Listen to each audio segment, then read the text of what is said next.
안녕하세요. 대출의 노하우를 알려드리는 대출의 기술의 안프로입니다. 오늘은 전세대출에 대한 얘기를 해보도록 하겠습니다. 전세대출 알아보고 계신다면 제일 먼저 알아보셔야 될 거는 버팀목 전세대출이에요. 검색창에다가 주택도시기금이라고 치십시오. 홈페이지 들어가셔가지고 내가 그 어느 해당 사항에 해당되는 게 있다면 그걸 쓰는 게 금리가 가장 저렴합니다. 뭐 1%대 금리도 나오기도 하니까요. 버팀목 전세대출은요, 마치 주택금융공사의 그 디딤돌 대출처럼 누가 알려주거나 진행해주거나 하지 않습니다. 그래서 본인이 반드시 알아고 해당된다고 하면 시중 5개 은행에 직접 찾아가셔서 하셔야 되세요. 예를 들어서 만 34세 이하 청년이라든가 부부 합산 소득이 일정 수준 이하라든가 결혼한 지 7년 이내 신혼부부라든가 한부모 가정이라든가 뭐 이런 여러 가지 있을 수 있잖아요. 내가 거기 해당 사항이 없다 하시면 제가 오늘 설명드리는 전세대출 보증상품 3가지를 보시고 구분하시고 어느 상품이 본인한테 맞는지 확인하신 다음에 그 상품이 금리가 싼 곳을 찾아가셔야 됩니다.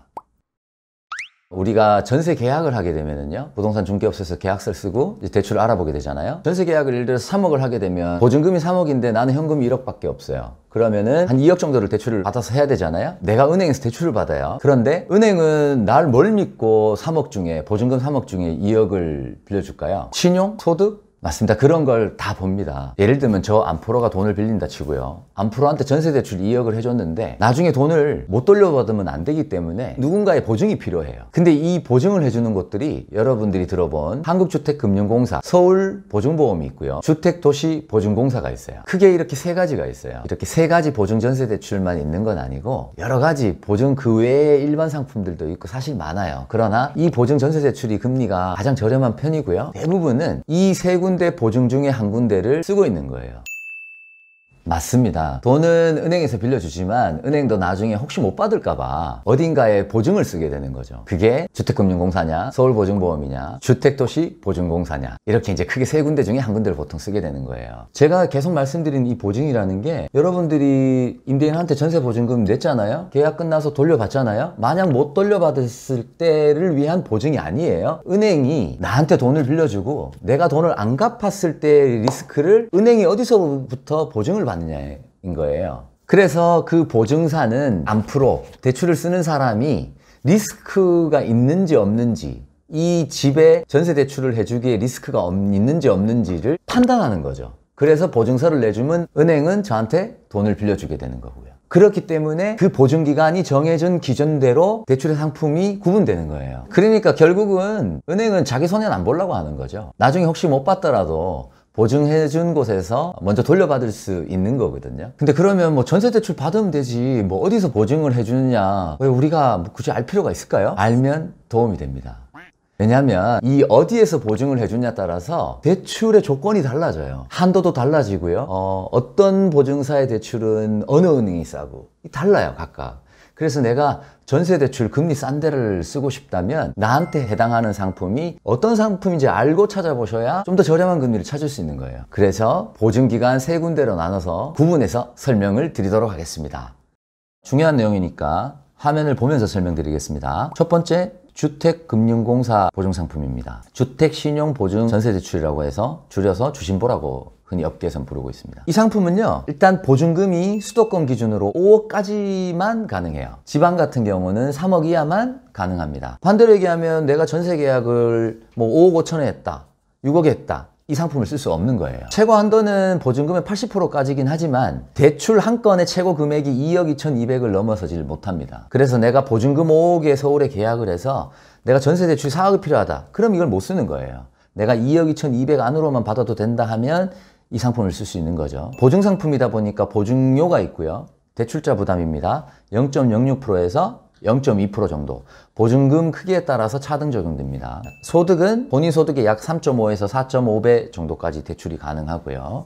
그래서 소득이 증빙이 좀 약하신 분들은 이 상품 쓰기가 조금 어렵습니다. 거기다가 부채가 있으면 일정 부분 또 대출 한도가 차감되기도 합니다. 대상주택은 건축물 대장상 주거용 주택이면 전부 다 가능하고요. 예를 들면 상가하고 섞여있는 근린주택이 있죠. 1층에는 상가고 2층, 3층이 뭐 주택이라든가 이런 우리가 근린주택이라고 하는데 이런 경우는 주거 면적이 차지하는 비중이 전체의 2분의 1 이상이면 가능합니다. 지급은 대부분 은행에서 하고 있습니다. 두 번째, 서울보증보험 상품입니다. 흔히 업계에서는 서울보증 이렇게 부르고요. 전세보증금의 한도 자체는 없어요. 다만 아파트가 그렇고요. 아파트가 아닌 경우는 보증금 10억 이하만 이 상품을 쓸 수 있어요. 최고 한도는 5억이에요. 신용 등급에 따라서 약간 차등되긴 하는데 어쨌든 5억까지만 대출이 돼요. 대출 최고 한도는요, 보증금의 80%까지 가능해요. 그렇지만 한 건당 대출할 수 있는 최고의 한도가 5억까지만 가능해요. 그래서 내가 전세 계약을 10억에 했다고 해서 대출이 8억까지 되는 건 아니고 5억까지만 가능하다. 보증료는 서울보증상품은 금융기관 부담이에요. 개인들이 부담하지 않습니다. 소득을 적용하는 방식은 상당히 유연한 편이어가지고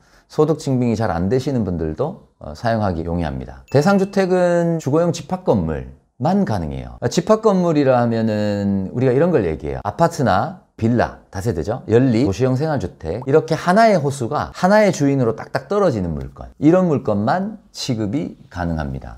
그러니까 여러 가구가 사는 뭐 다가구형 단독주택 이런 거 안 되고요. 큰 원룸 건물 안에 원룸이 막 30개 들어있지만 주인이 하나인, 건물주가 한 명인 거, 이런 것도 안 됩니다. 하나의 호수가 하나의 주인인 이런 집합 건물만 가능하다는 거. 은행 대부분 취급하고요. 보험사에서도 취급합니다. 보험사에서 파는 전세대출은 100% 서울보증보험 상품밖에 없습니다. 세 번째, 주택도시보증공사 상품인 안심전세가 있습니다. 업계에서 흔히 그냥 안심전세 이렇게 부르고 있고요. 보증금은 수도권 기준으로 보증금 5억까지만 가능하고요. 그 외 지역은 4억까지만 가능합니다. 대출 최고 한도는 보증금의 80%까지긴 한데 한 건의 최고 한도가 4억까지만 가능합니다. 이것도 마찬가지 신용에 따라서 약간 차등 적용되고요. 보증료는 대출자 부담이고요. 0.125%에서 0.154% 안에서 차등 적용됩니다. 이 안심전세는요, 다른 앞에 두 가지 상품과 달리 보증사에서 은행에 보증해주는 기능 플러스 내가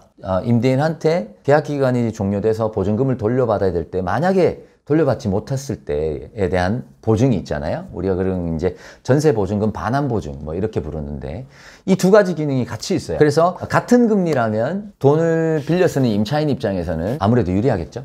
소득 적용 방식도 세 가지 상품 중에 가장 유연합니다. 소득 증빙이 잘 안 되시는 분들도 쓰기에 어렵지 않습니다. 대상주택은 단독 다가구 연립 다세대 아파트 주거용 오피스텔 웬만하면 다 되긴 하는데 뭐 노인복지시설이나 다중주택이나 이런 거 안 되는 것들도 간혹 있습니다. 취급은 대부분 은행에서 취급을 하고 있습니다. 지금 구분해서 설명드린 이 세 가지 보증 전세대출은요, 정부의 규제를 엄격하게 받고 있어요. 그래서 이 전세대출을 쓰실 분들은 규제에 대한 내용을 기본적인 건 약간 알고 계시면 좋습니다. 세 가지 다 공통적으로 무주택자한테는 뭐 특별한 제한이 없어요. 그런데 기존에 내가 1주택을 보유하고 있다. 그런데 그 보유하고 있는 주택이 고가주택이다. 즉 9억이 넘는 주택이다 하면 대출 쓸 수가 없습니다. 그리고 부부 합산 기준으로 주택이 2채 이상 있으면 전세대출 쓸 수가 없습니다. 그리고 투기과열 지구에 3억 초과 아파트를 갖고 있으면 일단 이 보증 전세대출을 쓸 수가 없어요. 그리고 전세대출을 일단 받은 이후에 내가 또 투기과열 지구 안에 3억 초과하는 아파트를 매입하게 된다. 이렇게 돼도 전세대출을 상환하게 돼 있어요.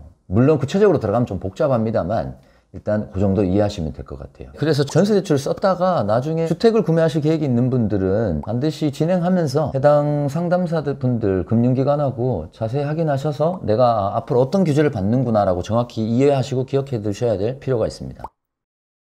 제가 보증 전세대출 세 가지 구분해서 설명을 드려봤는데요. 생각보다 조금 복잡하죠? 뭐 그냥 전세대출 그냥 쓰면 되는 줄 알았는데 뭐 이렇게 다른지도 모르셨고요. 그죠? 그렇지만 이걸 구분할 줄 아시면 그 해당 상품의 어디가 더 싼지 찾아내실 수 있기 때문에 알면 아는 만큼 도움이 됩니다. 근데 금리에 대해서는요, 제가 전세대출 금리 톱10에서 따로 알려드리도록 하겠습니다. 우리가 이제 전세대출 막 알아보면서 은행 상담사들하고 상담할 거 아니에요. 그런데 이제 전세대출을 잘 받으려고 하면 전세대출 금리가 얼마예요? 이렇게 물어보실 게 아니라 본인의 상태를 잘 알려줘야 됩니다. 그래야 거기에 맞게끔 정확한 금리가 피드백이 들어오거든요. 특히 전세대출 같은 경우는 본인의 신용 점수 알면 좋고, 알면 좀 더 디테일하게 이제 피드백이 돌아오는 거죠. 소득이 어떤 소득인지, 얼마나 되는지, 내가 보증금이 얼마인지, 그 보증금 대비 내가 몇 프로 돈이 얼마나 필요한 건지, 내가 입주하려고 하는 물건이 아파트인지 빌라인지 뭐 단독주택인지, 이런 구분을 정확하게 하셔서 알려주면서 상담을 받으셔야 정확한 금리 피드백이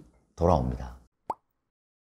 그렇다면 안프로가 전하는 오늘의 꿀팁은, 첫 번째, 전세 계약하면 주택도시기금 검색하셔가지고 버팀목 전세대출 해당 사항이 있는지 꼭 먼저 체크하셔라. 두 번째, 만약 해당 사항이 없다면 제가 오늘 알려드린 보증상품 세 가지 중에 어떤 게 자기한테 맞는지 구분하셔서 금리 상담을 받으셔라. 네, 오늘 내용이 도움이 되셨다면 구독과 좋아요, 알림 설정은 필수입니다. 그래야 저 안프로가 계속 힘을 낼 수 있습니다. 감사합니다.